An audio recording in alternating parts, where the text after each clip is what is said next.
Shit, if that's gonna be any indication of my next fucking show, I'm fucked. Y'all gonna courtesy laugh for me at least?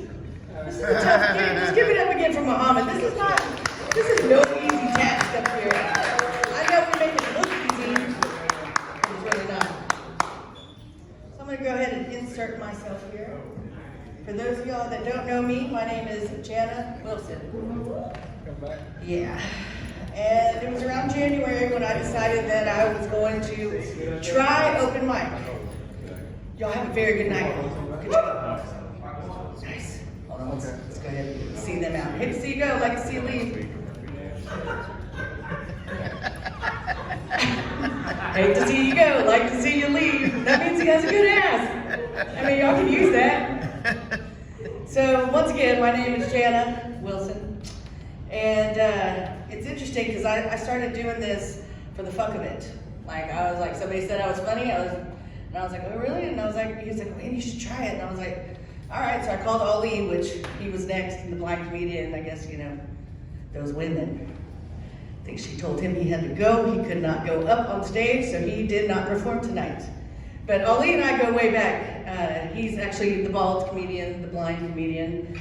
And me and my brother Robert had a hair salon on Lower Greenville, and Ali was preying on the women in the hair salon. So I thought he just wanted to get a head job at the hair salon.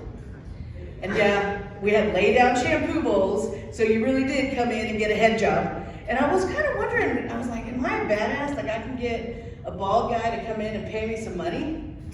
Like, I was like, that's pretty fucking cool. I got some skills.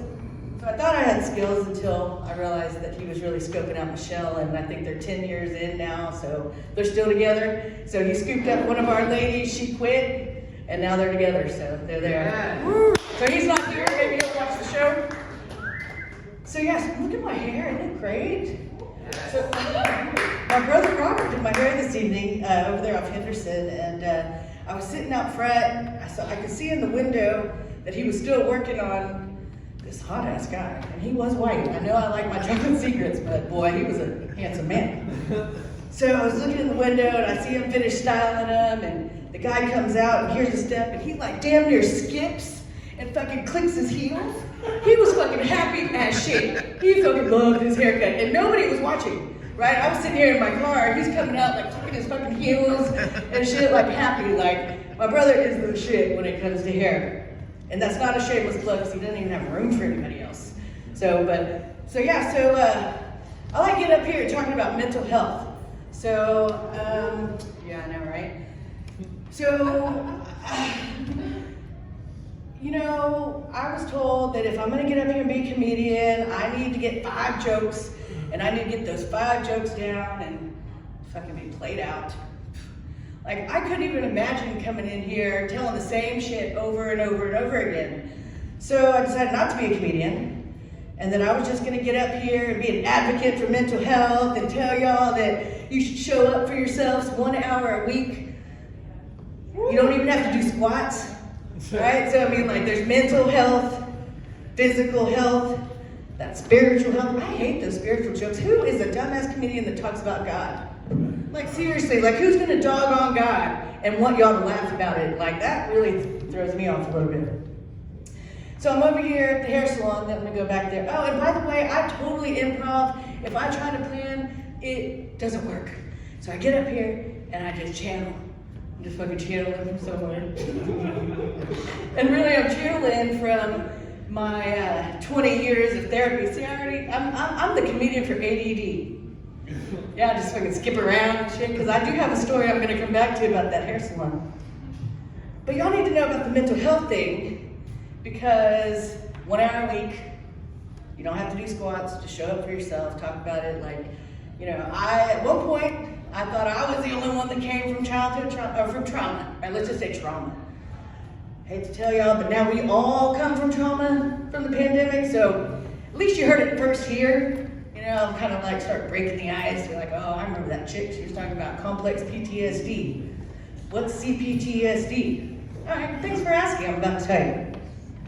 So the reason why I'm up here and I feel like who am I to be up here talking about mental health? Well, without getting into too many details, I have cured my complex PTSD. Let's have a little lesson here. So PTSD is post-traumatic stress.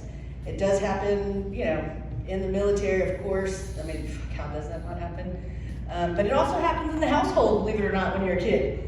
So I cured my complex PTSD, and when you say the C in front of the PTSD, that just means the shit was real complex, right? So shit was real complex, so I feel like I got the mic, and I got an audience, and I get to tell you guys that you can show up for yourself, and I also do some life coaching too, so it's like super important to me to make sure that I'm coming out of the closet, fuck. I mean, I've been hiding for 20 years. 20 fucking years. I've been going to therapy and hiding the shit, not telling anybody, because somebody would judge me. So yeah, so I'm coming out the closet. Yeah, anyone proud of me? Yeah, I'm bisexual. Anyone proud of that? You buy me something, I get real sexual. So I think a lot of us are bisexual. Buy you something, get real sexual. So, I didn't really know what I was going to say up here, as usual, but I got some content at the hair salon. So, I pull up, I'm chilling, whatever, waiting for it. Hot dude comes out, clicking his heels, happy as shit. We need to go walk the dogs. He has a dog named Phoenix that he rescued off the streets. So me and him and Phoenix and my dog Nike just do it. We went for a little stroll. We come back around the corner, and I see my car lights dim. I'm like, my fucking key fob is broke. I didn't fucking do shit to my car. So I have to lock my car with an app. All right, because it's $800 to get a new key fob. I'm not gonna pay $800 to get a new key fob, but I'm about to pay about $250 to get a new makeup bag because my car got broken into. Yeah. So maybe I didn't do that $800 key fob so my car didn't get broken into. So yeah, so the point of me telling you that is that, I'm up here on stage. Y'all, I am not trying to be a performer, y'all. It's just, I don't know what's happening, it's just happening. And so I'm on YouTube and shit, right? And so I got some, what is it called? The fucking, I'm not even part girl. I mean, I'm trying to be a girl. What is it? Fucking brightener. Like your eyes, girl. I invested in some brightener and some eyeshadow and shit. I invested in myself because now I'm up here on fucking YouTube because I don't know how to zip a file. All of a sudden, I don't know how to zip a file, drop the box. So a YouTube channel was born so people can watch my show. My show. Yeah, this is a freaking show, right? So the point of me really saying that is that the first thing that goes through somebody who's emotionally mature, I am emotionally mature because I've done this shit for 20 years. So most of what we know is what we grew up in. So that's 90% of everything we do just like our folks. I mean, I hate to be the one to say, we don't want to be like our folks, but guess what, you are. And that's okay, because there just might be some data that needs to be updated. And so I've updated my data, and I was going somewhere with that shit. Give me a moment.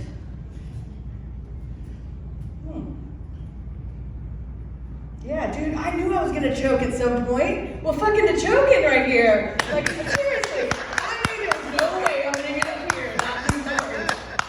So there we go. So I'm gonna go ahead and leave you guys with I'm an active crier, kind of like an active shooter. So literally, when I'm in my coaching sessions with my people, I ain't gonna lie. If I'm feeling them and something's coming up, I'm gonna let that drop, right? So point of that is I'm watching fucking Shark Tank, y'all. And I'm fucking crying. I love Shark Tank. I love the fact that people have the courage to get up there and make some shit up and pitch it to the sharks and see what happens. And so I think I was watching the rerun on Hulu and I was just sitting there bawling, crying. I was like, these are fucking tears of joy. Literally, these don't hurt. These are tears of joy for Shark Tank. So that's probably why I love this. I love the courage of people getting up here and popping cherries and stuff. So thanks for listening to me and see you next time. Go, Jenna!